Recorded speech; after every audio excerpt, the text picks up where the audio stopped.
घरे जल्दी आ जाए भातार देवरा दिल मांगतावे। बाहर से घरे जल्दी आ जाए भातार देवरा दिल मांगतावे।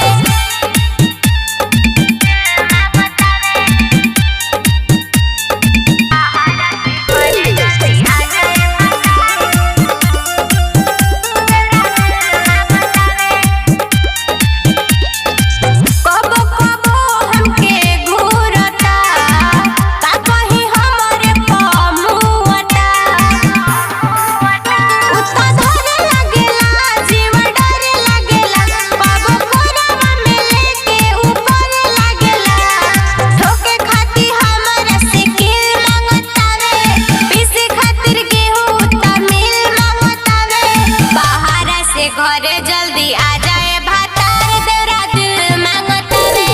बाहर से घरे जल्दी आ जाए भातार देवरा दिल मांगतावे।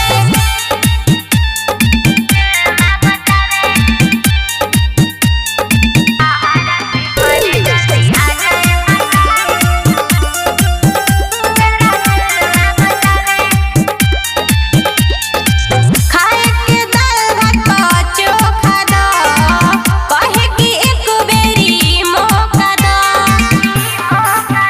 कहे सोना लागेलू तू त होना लागेलू, तोहर चांद जैसे रूप बड़ी होना लागेलू। रोजे रोजे हमारा से दिल मांगतावे, तोरे खाती हरदम सिल मांगतावे।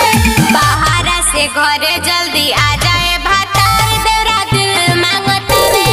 बाहर से घरे जल्दी आ जाए भातार देवरा दिल मांगतावे। Mix by Mahakal recording studio, Dudhahi, Kushinagar.